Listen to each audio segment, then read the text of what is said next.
আসসালামু আলাইকুম প্রিয় শিক্ষার্থীবৃন্দ, এসএসসি ফিজিক্স ম্যাথ ক্লাসে তোমাদের সবাইকে স্বাগতম। আমরা আজকে আলোচনা করব আলোর প্রতিফলন চ্যাপ্টারের ম্যাথস নিয়ে।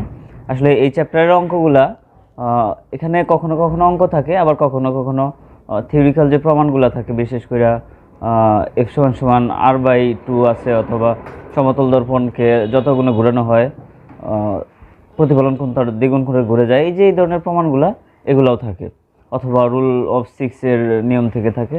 তো আমি আসলে এখানে বোর্ডে 3টা অঙ্ক উঠিয়ে রেখেছি, আমরা এই 3টা অঙ্ক পর্যায়ক্রমে আলোচনা করব। এখানে প্রথমে 1 নম্বর যে অঙ্ক, এখানে একটা চিত্র ওঠানো আছে। তো এই চিত্রের ভিতরে কি দেওয়া আছে দেখা যাচ্ছে যে একটি দর্পণের কেন্দ্র দেওয়া আছে, ফোকাস দূরত্ব দেওয়া আছে। এখানে ফোকাস দূরত্ব কত সেন্টিমিটার দেওয়া আছে? 12 সেন্টিমিটার। তো আমাদের প্রথম অঙ্ক বলা আছে যে চিত্রে দর্পণের সামনে প্রধান অক্ষের উপরে 24 সেন্টিমিটার দূরে বস্তু অবস্থান করলে রৈখিক বিবর্ধন নির্ণয় করো। আমি আবারও বলতেছি যে 24 সেন্টিমিটার দূরে বস্তুর অবস্থান করলে রৈখিক বিবর্ধন নির্ণয় করো। তো আমাদের এখানে লক্ষ্যবস্তুর দূরত্ব দেওয়া আছে 24 সেন্টিমিটার দূরে, বস্তু মানে দর্পণের সামনে কতটুক দূরে লক্ষ্যবস্তু আছে সেইটা দেওয়া আছে। তো আমাদের বের করতে বলছে রৈখিক বিবর্ধন। তো রৈখিক বিবর্ধন বের করার জন্য আমাদের দরকার হচ্ছে রৈখিক বিবর্ধনের সূত্র। আমরা কি জানি? আমরা সূত্র জানি যে m = length of image by length of object, মানে হচ্ছে প্রতিবিম্বের দৈর্ঘ্য বাই বস্তুর দৈর্ঘ্য। আমরা এই সূত্র জানি। তো আমরা এই সূত্রের মাধ্যমে আমরা কি করব? রৈখিক বিবর্ধনটা নির্ণয় করব। তার আগে আমরা যদি একটু খেয়াল করি, কত সেন্টিমিটার দূরে বস্তু রাখতে বলছে? 24 সেন্টিমিটার দূরে বস্তু রাখতে বলছে। আর ফোকাস দূরত্ব কত দেওয়া আছে? 12 দেওয়া আছে। তার মানে আমরা যদি চিত্রটা একটু এঁকে নেই,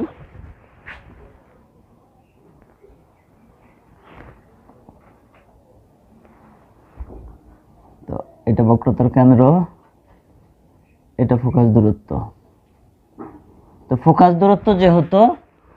দূরত্ব যেহেতু 12 সেন্টিমিটার দর্পণ থেকে,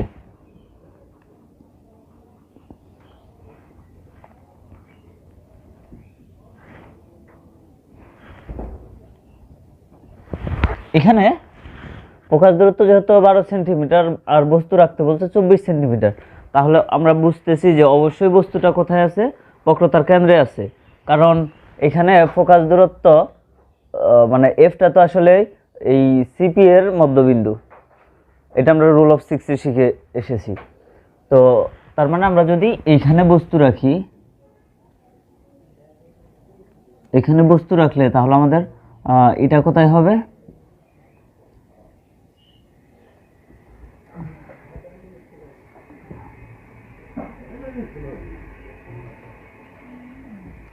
সরি,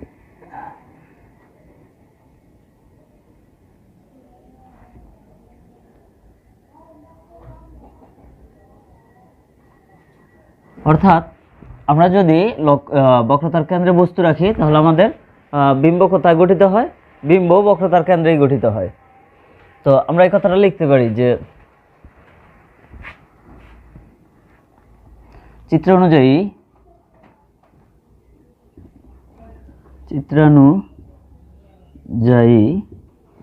বস্তু 12 সেন্টিমিটার দূরে রাখলে, 24 সেন্টিমিটার দূরে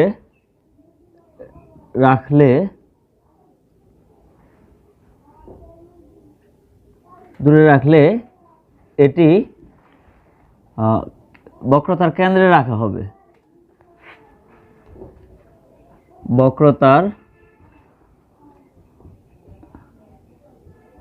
কেন্দ্রে, এখানে বলছে যে দূরে অবস্থান করলে, আমরা কথাটা এইভাবে লিখি, দূরে অবস্থান করলে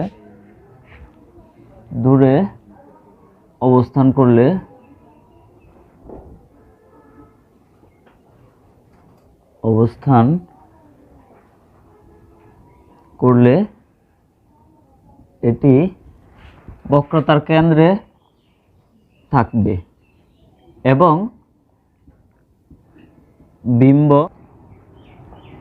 বিম্বের দূরত্ব ও লক্ষ্যবস্তুর দূরত্ব কি হবে? সমান হবে। বিম্বের দূরত্ব এবং লক্ষ্যবস্তুর দূরত্ব সমান হবে। তাহলে আমরা এখানে তো আমাদের রৈখিক বিবর্ধন বের করতে বলছে, কিন্তু আমরা যে সূত্র দেখাইছিলাম যে m সমান length of image by length of object, আমরা সেই সূত্র দিয়ে এটা নির্ণয় করতে পারবো না, কারণ এখানে লক্ষ্যবস্তুর এটা দেওয়া নাই, লক্ষ্যবস্তুর উচ্চতাটা দেওয়া নাই, লক্ষ্যবস্তুটা যে আসলে কতটুকু সেটা দেওয়া নাই, দেওয়া আছে লক্ষ্যবস্তুর দূরত্ব আর বিম্বের দূরত্ব। এখানে লক্ষ্যবস্তুর দূরত্ব কত সেন্টিমিটার দেওয়া আছে? যে 24 সেন্টিমিটার। আর বিম্বের দূরত্ব কতটুকু হবে? 24 সেন্টিমিটার। আমরা এটা এইভাবে লিখবো যে আমরা জানি যে m equal to minus v by u. এটা জানি না সূত্র, যে যখন দূরত্ব দেয়া, তো এইখানে আমরা তো রৈখিক বিবর্ধন অর্থাৎ m হচ্ছে রৈখিক বিবর্ধন। আমরা লিখি যে এখানে লক্ষ্যবস্তুর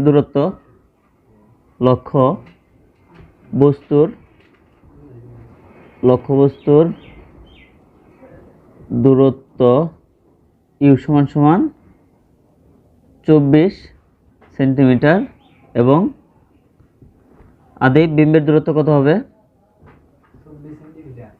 গুড। বিম্বের দূরত্ব ভি সমান 24 সেন্টিমিটার। তাহলে রৈখিক বিবর্ধন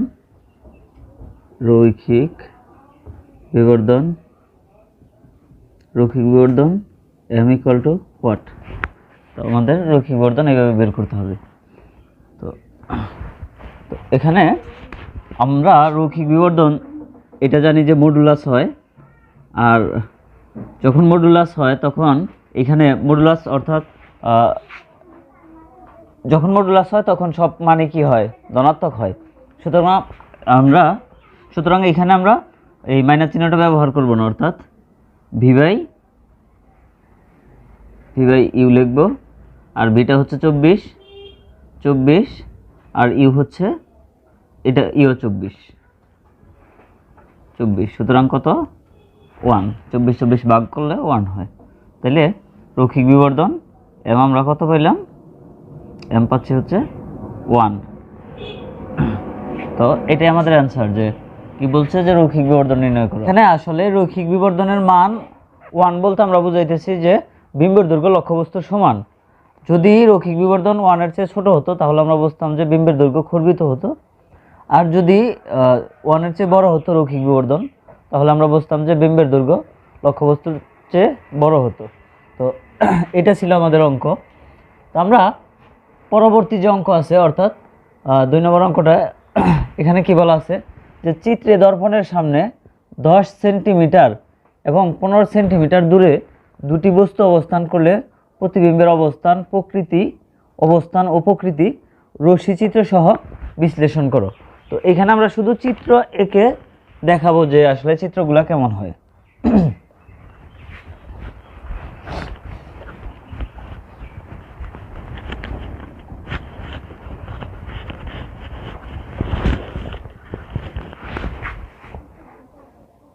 দুই নম্বর, এখানে আমরা কয়টা চিত্র আঁকবো? এখানে 2টা চিত্র আঁকবো। 2টা চিত্রের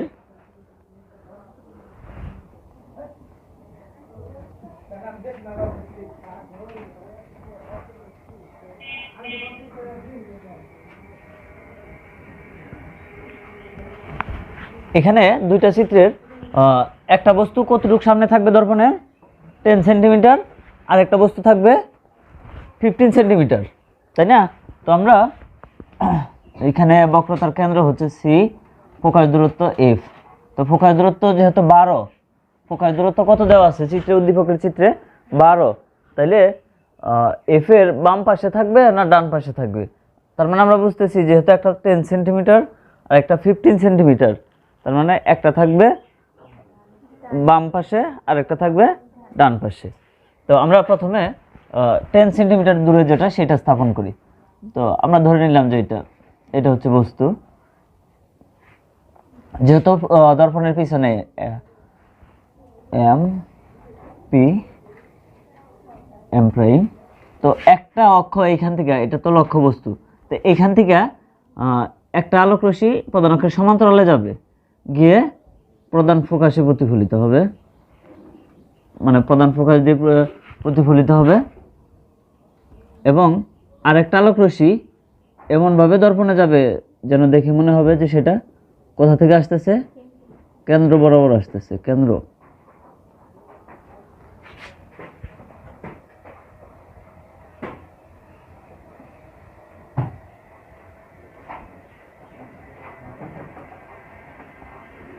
আমরা যদি এটাকে পিছনের দিকে বর্ধিত করি,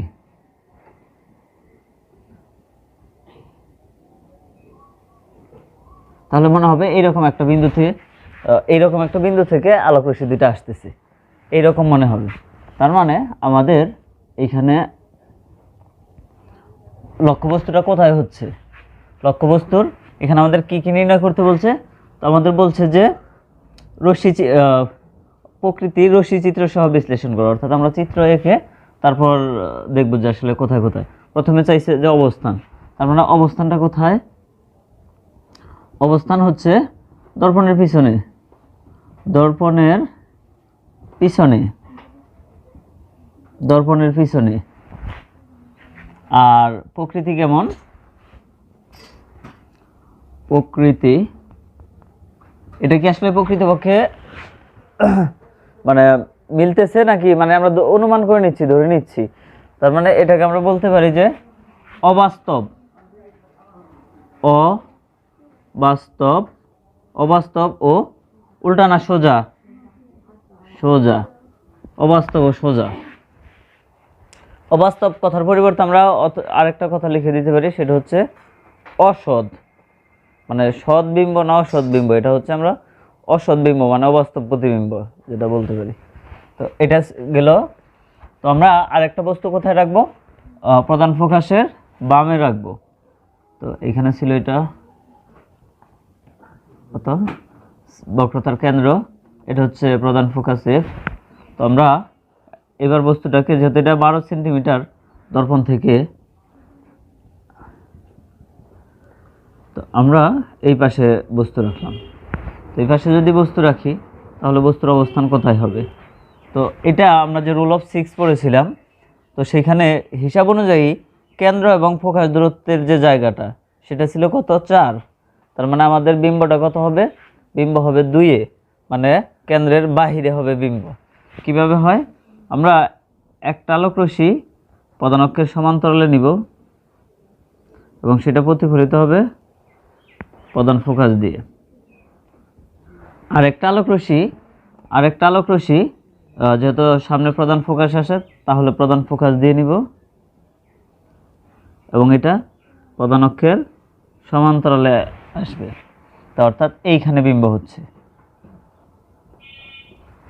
এবার আমরা এই বিম্বটার অবস্থান কোথায় লিখতে পারি, আমরা লিখব অবস্থান। এখানে এই বিম্বের অবস্থান হচ্ছে কেন্দ্রের বাহিরে,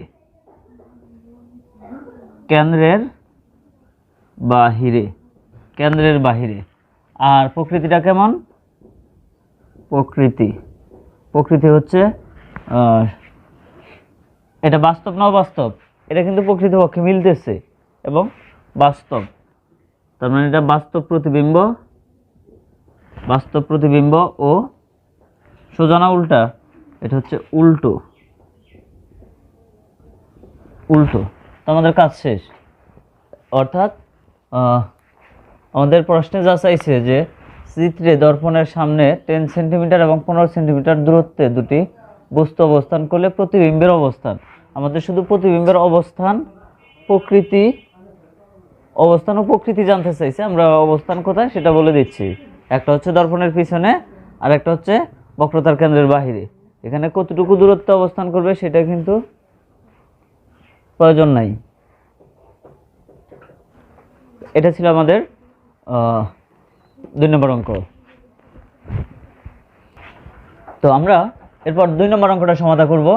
এখানে বলা আছে যে নিচের চিত্রে 10 সেন্টিমিটার দৈর্ঘ্যের লক্ষ্যবস্তুটি বক্রতার ব্যাসার্ধের অর্ধেক দূরত্বে রাখলে, বক্রতার ব্যাসার্ধের অর্ধেক দূরত্ব রাখলে, এটা আসলে মুছে ফেলি, বক্রতার ব্যাসার্ধের অর্ধেক দূরত্বে রাখা হলো। তো বক্রতার ব্যাসার্ধের অর্ধেক দূরত্ব বলতে আমরা কত বুঝতেছি, এখানে দেওয়া আছে, ঠিক আছে, খেয়াল করো, এখানে বলছে যে, হ্যালো স্টুডেন্ট, সাইলেন্ট প্লিজ। নিচের চিত্রে 10 সেন্টিমিটার দৈর্ঘ্যের লক্ষ্যবস্তুটি বক্রতার ব্যাসার্ধের অর্ধেকে, বক্রতার ব্যাসার্ধের অর্ধেক বলতে আমরা কোন জায়গাটাকে বুঝি? বক্রতার ব্যাসার্ধের অর্ধেক বলতে মূলত ফোকাস দূরত্বকে নির্দেশ করতেছে, তাই না? অর্ধেক দূরত্বে রাখা হলো, তার মানে ফোকাস দূরত্বে রাখা হলো। রৈখিক, এখানে 1 নম্বর প্রশ্ন চাইছে যে রৈখিক বিবর্ধন, তার মানে এম এর মান দেওয়া আছে, তাহলে লক্ষ্যবস্তুটির বিম্বের দৈর্ঘ্য নির্ণয় করো, লক্ষ্যবস্তুটির বিম্বের দৈর্ঘ্য নির্ণয় করো। তার মানে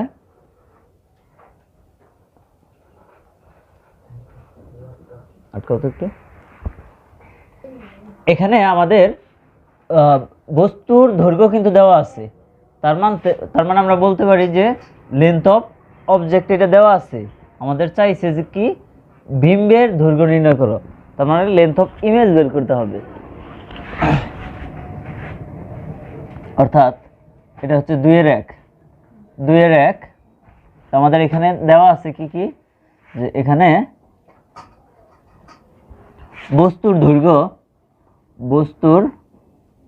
দৈর্ঘ্য এটাকে আমরা জানি লেন্থ অফ অবজেক্ট, কত দেওয়া আছে 10 সেন্টিমিটার।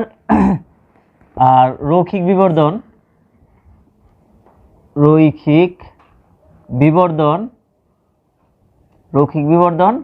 এম, এটা দেওয়া আছে আমাদের কত 1.5।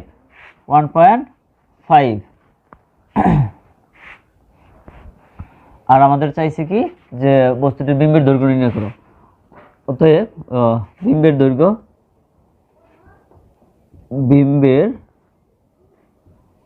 দৈর্ঘ্য এটা হচ্ছে লেন্থ অফ ইমেজ সমান হোয়াট, এটা আমাদের বের করতে হবে। আমরা সূত্র কি জানি? আমরা জানি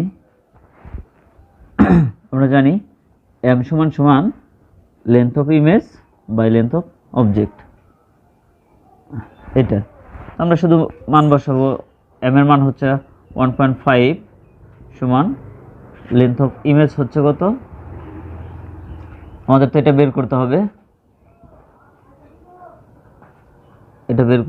আর লেন্থ অফ অবজেক্ট দেওয়া আছে 10 সেন্টিমিটার। তো আমরা যদি আর গুণন করি, রূপম ক্যালকুলেটরটা দাও,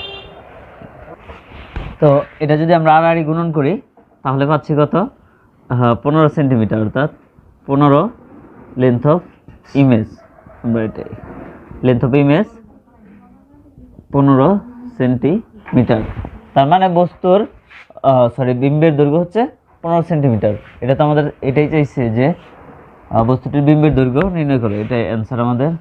2 নম্বর অঙ্কে বলা আছে যে উদ্দীপকের লক্ষ্যবস্তুর জন্য চিত্রটি সম্পূর্ণ করে বিম্বের অবস্থান, প্রকৃতি, আকৃতি বিশ্লেষণ করো। এটার ভিতরে কোনো পার্থক্য আছে? অর্থাৎ আমি মনে করি যে এখানে 2 যা চাইছে, এখানে 2 একই কথা, একই রকমের প্রশ্ন। 3 নম্বর অঙ্কেও দেখা যাচ্ছে যে সেই একই রকমের প্রশ্ন, এখানে একটু ঘুরি ফিরিয়ে দিছে আর কি। তো আমরা 2 নম্বর যদি চিত্রটা অঙ্কন করি,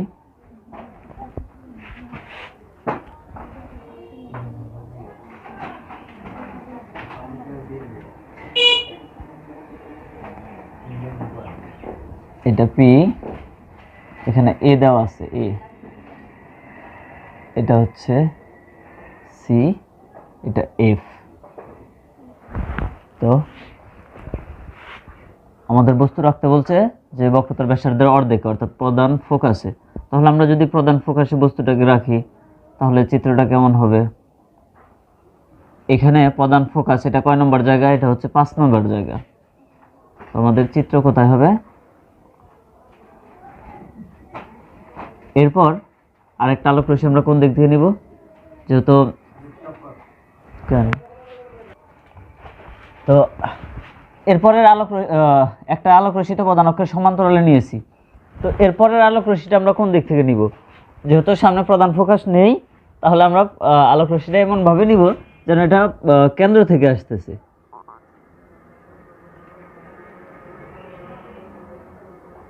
তো কেন্দ্র দিয়ে যে আলোক রশ্মিটা যেটা দর্পণে প্রতিফলিত হয়, এটা আবার কেন্দ্র দিয়েই, মানে কেন্দ্র থেকে যে আলোক রশ্মিটা আপতিত হয় দর্পণে, সেটা আবার কেন্দ্র দিয়েই প্রতিফলিত হয়। এটা এইভাবে হবে।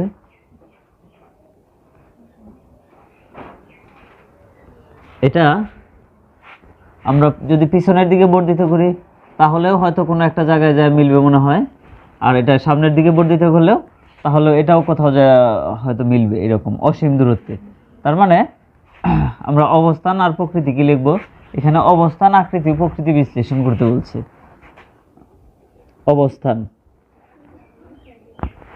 অবস্থান হচ্ছে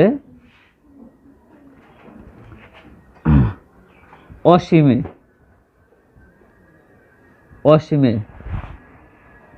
তার মানে এটা যদি আমরা দর্পণের পিছনে নেই তারপরেও অসীমে মিলিত হবে, দর্পণের সামনে নিলে তারপরেও অসীমে মিলিত হবে। আর আকৃতি প্রকৃতি, প্রথমে যদি আমরা আকৃতিটা লিখি, আকৃতিটা লক্ষ্যবস্তুর তুলনায় এখানে যে বিম্বটা গঠিত হবে এটা কি খর্বিত হবে না বিবর্ধিত হবে? অত্যন্ত বিবর্ধিত হবে, কারণ যেহেতু অসীমে মিলিত হবে। তার মানে আকৃতি আমরা লিখতে পারবো যে অত্যন্ত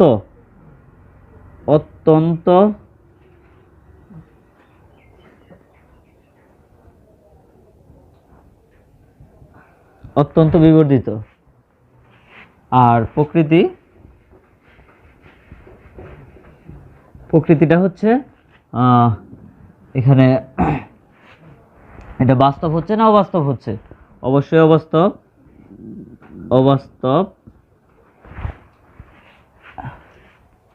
এখানে সোজা ও উল্টো দুইটাই হতে পারে, সোজা ও উল্টো দুটাই হতে পারে। এটা আমাদের বিশ্লেষণ করা শেষ।